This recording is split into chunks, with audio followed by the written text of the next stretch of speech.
Hello students, good morning. आज का topic रहेगा वैश्वीकरण और उदारीकरण के युग में लोक प्रशासन के महत्व या लोक प्रशासन के बारे में। तो चलिए देखते हैं वैश्वीकरण और उदारीकरण के बारे में।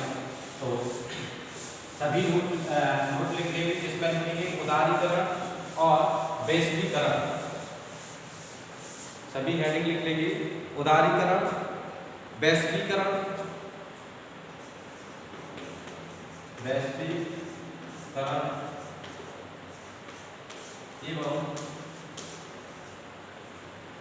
एवं उदारीकरण।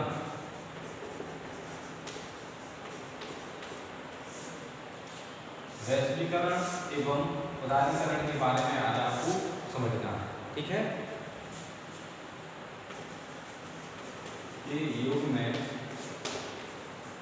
लोक प्रशासन या लोक प्रशासन,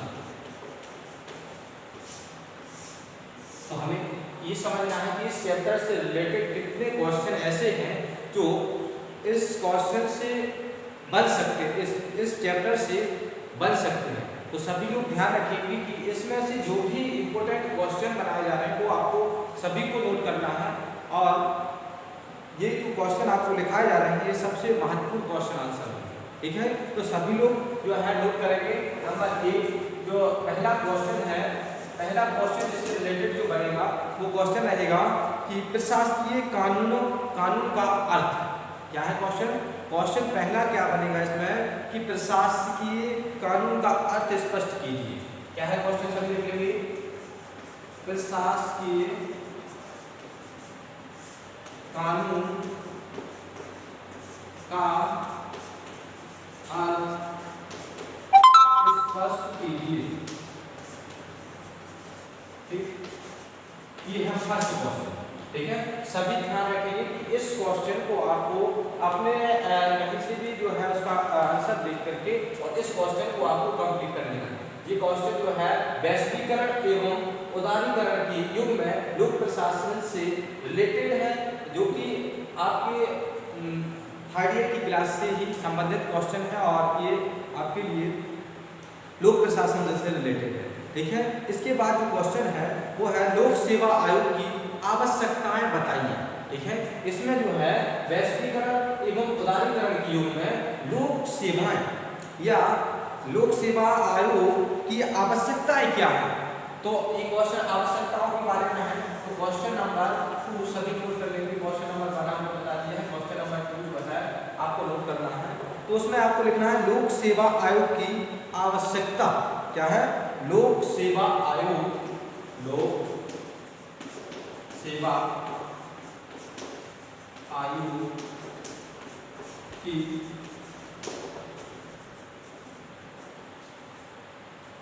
आवश्यकता, ठीक है।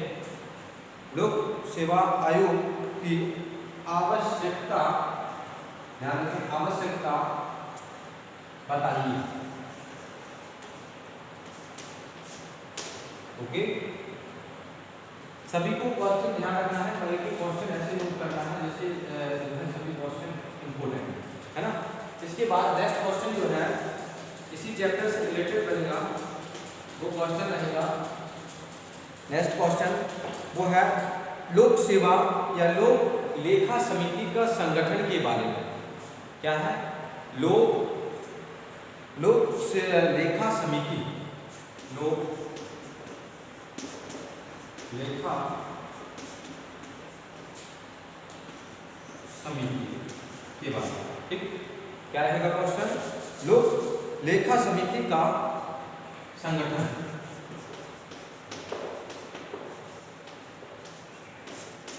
ये क्वेश्चन, ओके। इसके बाद क्वेश्चन नंबर 4, ध्यान रखें कि इसी चैप्टर से रिलेटेड जितने क्वेश्चन बनेंगे वो आपको हम बता दे रहे हैं, बाकी सबको क्वेश्चन कंप्लीट कर लेना है। नेक्स्ट क्वेश्चन है कि लोक लेखा समिति के कार्यों का मूल्यांकन। इसका लोक लेखा समिति के कार्यों का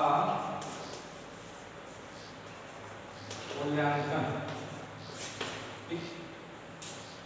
इसके बाद क्वेश्चन है वो है आपका 5वां क्वेश्चन, और सभी लोग ध्यान देंगे कि जो 5वां क्वेश्चन है वो है लोक सेवा आयोग के प्रमुख कार्य या लोक लेखा समिति के कार्य क्या है।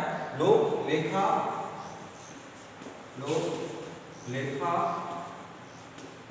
समिति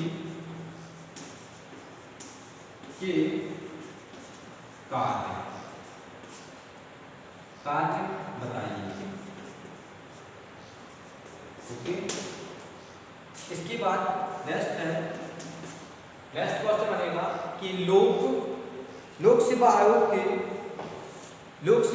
के कार्य क्या है। लोक सेवा आयोग के प्रमुख कार्य को बताइए। लोक सेवा आयोग के कार्य बताइए।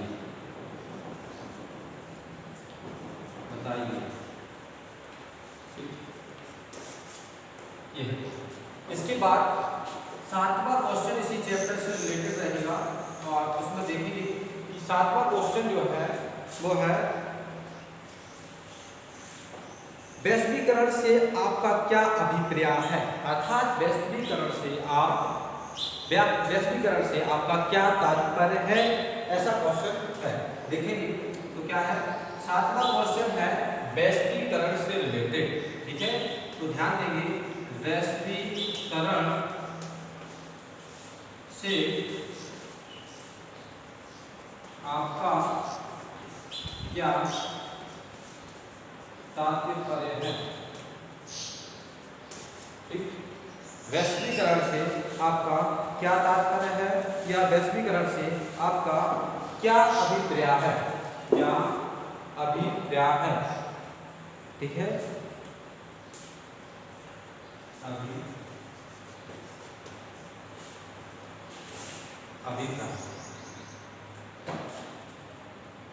अभिप्राय है।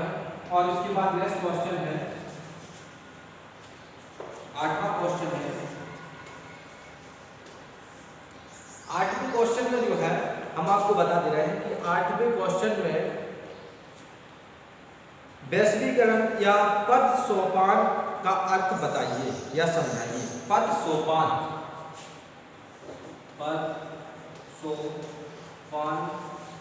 का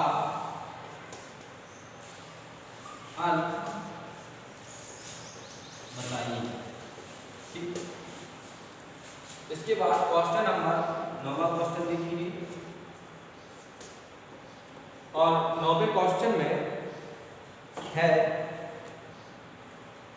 मुख्य कार्यपालिका के विभिन्न प्रकारों का उल्लेख कीजिए। अर्थात इसमें बैठ किया जाए किसका 9वें क्वेश्चन में मुख्य कार्यपालिका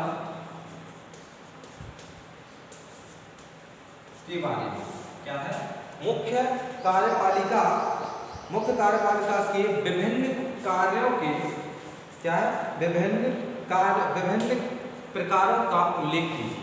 ठीक है, विभिन्न प्रकारों का उल्लेख कीजिए। अब ध्यान में क्या देना है कि मैंने आपको जितने भी क्वेश्चन आज बताए हुए हैं इनको समझना है।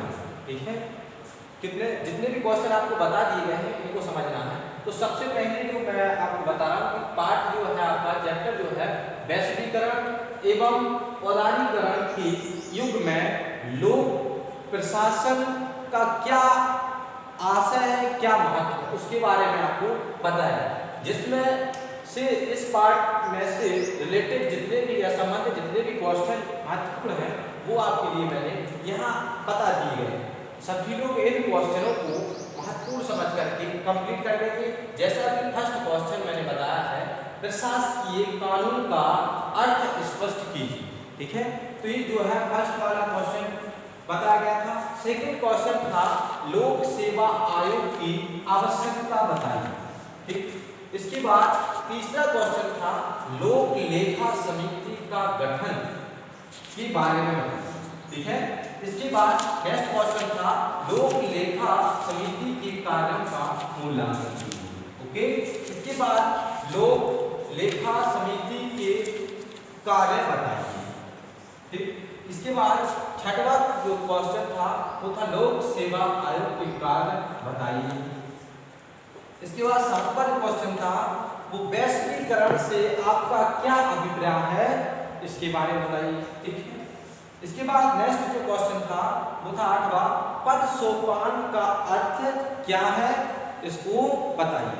ओके, इस प्रकार से आपके इस चैप्टर से वैश्वीकरण एवं उदारीकरण के युग में लोक प्रशासन वाले चैप्टर से इतने सारे क्वेश्चन बताए हुए हैं, इनको सभी स्टूडेंटों को या सभी विद्यार्थियों को कंप्लीट कर लेना है। और बाकी का आपको ध्यान रखना है कि जो भी क्वेश्चन आपको डाउट में रहेंगे तो वो आपको पूछ लेना है। तो ध्यान रखें कि जो लोक प्रशासन है, सबसे पहले आपको वैश्वीकरण और उदारीकरण के युग में लोक प्रशासन के बारे में ज्ञान होना चाहिए। अर्थात कहने का मतलब ये है कि जब तक आपके लिए लोक प्रशासन के बारे में ज्ञान नहीं रहेगा या फिर उसके बारे में जानकारी नहीं रहेगी, तब तक आप वैश्वीकरण और उदारीकरण में लोक प्रशासन को स्पष्ट नहीं कर पाएंगे। ठीक है, तो इसलिए आपको ध्यान रखना है कि पहले की वीडियो में मैंने लोक प्रशासन के बारे में विस्तृत रूप से बताया है। उस वीडियो को भी आप कंप्लीट कर लेंगे। साथ ही आपको वैश्वीकरण एवं उदारीकरण के युग में फिर आपको लोक प्रशासन का अध्ययन करना है। Okay, thanks.